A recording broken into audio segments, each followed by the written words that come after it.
Hi everyone, William Ha here from Elite Gen Magazine, and this week I'm driving the all-new, first ever Lexus TX. Now the TX comes in two variants currently for the Canadian market. There's the TX350, which is fully gas-powered. It's got a 2.4-liter turbocharged four-cylinder engine that produces 275 horsepower. Now, if that's not enough power for you, you're going to want to consider the vehicle that I'm sitting in right now, which is the TX500h, and that's the other variant, and the H stands for hybrid. And it's got the same 2.4-liter turbocharged engine, but you also get two electric motors, one at each axle, and that produces a net 366 horsepower and just over 400 pound-feet of torque. So you get a lot more power, and you're definitely going to need that extra power because of all the battery hardware along with the engine. So, however, I was really surprised. It drove really well. Like I got in and, I had to get on the highway to get home, and just going on the on-ramps and, going a little bit faster than usual. It leaned a little bit, but it was quite composed, and the steering was actually really tight and responsive. So I was really surprised for a vehicle this big. And it is a pretty big vehicle, but it's got a nice boxy shape, which gives it a little bit of ruggedness, and it stands out a little bit, especially since this model is equipped with the F Sport Performance 3 package. It gives you some extra tech features, but if you choose the TX500h, it'll already come standard with a lot of sporty touches like styling details, and more importantly, actual performance hardware like two-piece rotors, performance brakes with monoblock calipers. In the back, you get double wishbone rear suspension, which improves handling. You get adaptive variable suspension and thicker anti-roll bars. So you get a lot of performance, and even the wheels are 22 inches. So they look really nice, and they definitely stand out, and it goes well with the design of the vehicle. So I'm going to go into more detail on some of the tech features, along with my impressions of the second row, third row, which is really good, by the way, and also the cargo area. So keep watching. Let's dive into the design of this TX a little bit more. So first off, I like the fact that it's got a squared off shape. I think it makes the vehicle look more rugged and not so soft. And I think the squared shape also helps provide more headroom for third row passengers. So it's a good design there. And this color is called Incognito, which is Lexus's version of the pastel gray that seems to be really popular among the driving public over the past 8 years. The fender flares are just right. I think it adds a sophisticated ruggedness to this vehicle. And you got this lower diffuser on the bottom here, and you've got a power tailgate, so it's hands-free. So you just do the foot swiping motion, and then the tailgate will automatically open. And Lexus also applied the LED that runs across the tailgate to align with other models within the lineup. I like the fact that the Lexus is spelled out as a script. Looks nice. I like this line that runs under the windows. It adds to the vehicle's looks. You got 22-inch wheels. You got rear wheel steering, which is good. That helps improve the turning radius, especially when you're in tight spaces. You got these gloss black touches on the posts, on the roof rails, and on the side mirrors too. So that adds a sportier look, and it goes well with the wheels. And speaking of the wheels, the brakes are two-piece rotors, which is kind of cool. You got monoblock brake calipers. You got to stomp on the brakes, though. They're a little bit weak, and maybe they're not weak. It might just be the weight of the truck, but that's something to keep in mind. The front end is nice, I think. The spindle grille is toned down, which I think will appeal to more people. You got LED lights, and those slots that you see there, it's actually part of the bumper. So it's kind of a neat design. I think it looks clean, and Lexus did a good job with the front end. I also like the fact that there are fog lights, because not a lot of vehicles offer fog lights nowadays. So overall, I think Lexus did a fantastic job with this design. Let's talk more about the interior. So you got a 14-inch center touchscreen.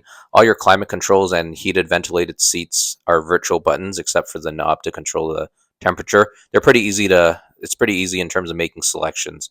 You got a 12.3-inch instrument cluster. The steering wheel is nice and thick. It feels really nice. It's got the paddle shifters. And on the center console, you can see there's a space there that fits a tin of Altoids perfectly, and that's your wireless charger. There's also a little space behind the cup holder here, and it fits a toll highway transponder perfectly too. So It was kind of interesting to find and discover. On the passenger side, there's a suede material in front of the front passenger, which is kind of neat. And the door panel is really clean. It's got soft touch materials. Feels really nice. Got the Mark Levinson premium sound system, and you can see the bottle of water there. You can actually put 2 bottles, so there's enough space for that. So really nice interior overall for the front passengers. You get an electronic shifter. It's a little bit strange to operate, but you can get used to it pretty easily. And there is storage under the armrest. It opens up like that. The seats are nice and comfortable. The foam is good, but unfortunately, it only adjusts 8 ways, which I think is not enough for a vehicle that's over 100K out the door. This is the left bolster on the driver's seat. Typically, this area gets wrinkly because we lean on this area with our left thigh when we're getting out of the vehicle. But in this case, you can see here that the leather's still in pretty good shape, and I think it's due to the good quality foam underneath. So good job, Lexus.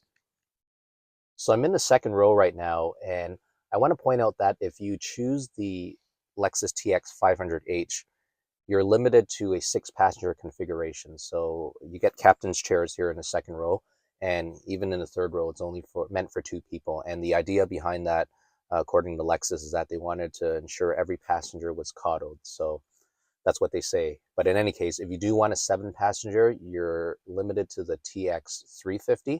Now, thankfully, the TX350 does offer various packages that can get you a decently and luxuriously equipped vehicle. But in any case, with this TX500h, it's just important to mention that it's only 6 passengers. So with that said, the captain's chairs are really good. Good thigh support. You get a fold-down armrest. You can recline, and you can even move the seat forward and backward to customize your seating position. So it's quite nice. There's a seat back pocket here to put little things, 2 USB-C ports, a household outlet, and then you get your own climate zone here in the rear. So the vents are up here, and you get an LED reading light, and then you also get a manual sunshade for privacy, or if you just want to block out the sun. So it's really comfortable back here. Headrests feel nice, and there's a center console here that has 2 cup holders and some small storage spots. And this piece is actually removable if you don't need it. And I guess if you do remove it, it's just helpful for maybe kids and family members to switch from the second and third row. But in any case, really nice back here. The other thing too is that the panoramic sunroof extends into the second row, so you'll get a lot of sunlight if you have the shade open during the day. All right, so I'm in the third row right now, and I have to say this is a major strength. So it's a big win for Lexus. I think with this vehicle, the idea was to provide a legit 3-row crossover, and it's actually quite comfortable back here now. With the third row for almost all SUVs, you're not going to get good thigh support, but this one's pretty decent. And you get your own USB-C port. You get your vents up top, another reading light. There's a cup holder here, a small storage space, and there's even a padded area as an armrest. And there's and these are power operated, so you could adjust your recline. And I have to say, it's really comfortable. What's also great is that with the boxy design, it doesn't really slope in the rear. It's squared right to the end. And so you end up getting more headroom. So I'm 5'8", so I'm not even that tall, but my head is nowhere close to touching the roof. So it's quite nice back here. And getting in and out was not that difficult either. So fantastic third row. This was a very important design for this vehicle, and Lexus did a phenomenal job engineering this. All right, let's talk cargo capacity because it's going to be an important consideration for a lot of shoppers. You get a hands-free power liftgate, which is always useful, and there's very, very good space with the third row seats up. You get 572 liters.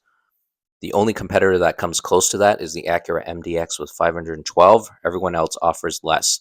And if you need more space, you use these switches to fold down the third row seat backs, and you'll get 1,625 liters of space.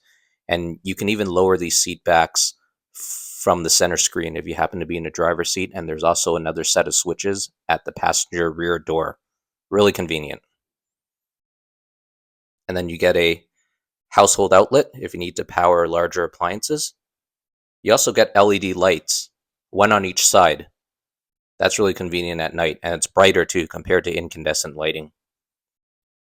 The only thing is that there's not a whole lot of storage underneath the floor, but you do get a spare tire, which a lot of people like, and there's this little designated holding area for the privacy cover, which I really like. And that's your jack in case you need to use the spare tire. You can even fold down those two captain's chairs if you need even more space, and you'll get a fully flat floor.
So here are my final thoughts on this Lexus TX. I think it's a phenomenal effort by Lexus. It's a winner just by virtue of the fact that the 3-row is actually quite decent. And if you get this 500h model, it actually handles and drives very well for such a big vehicle. So I mentioned earlier, it's got some legit sporty hardware. It's got the sport brakes, 2-piece rotors, rear double wishbone suspension, thicker anti-roll bars so you get better handling. And with the 366 horsepower, it picks up quite well. And whenever the engine kicks in, the transition is fairly seamless. It doesn't jolt into life. But really, I think the big thing is that with the 3 rows, that really helps. That makes it that much more appealing, and adults can ride back there in comfort. Now, the only thing, as I mentioned earlier, is that if you get the 500h, it's only 6 passengers. So if you need 7 passenger seating, you're going to have to get the TX350. But, it drives well. It's comfortable. It's well equipped. Good styling. It's got a nice boxy shape that gives it kind of a rugged look, but that boxy shape also provides more headroom for the 3rd row. So there's really not a whole lot of holes to poke. If I had to, maybe a few things I would mention. The one thing is that I noticed with all the Lexus high-end models, including this one, they only have a auto-dimming mirror on the driver's side. They don't have an auto-dimming mirror for the passenger side for whatever reason.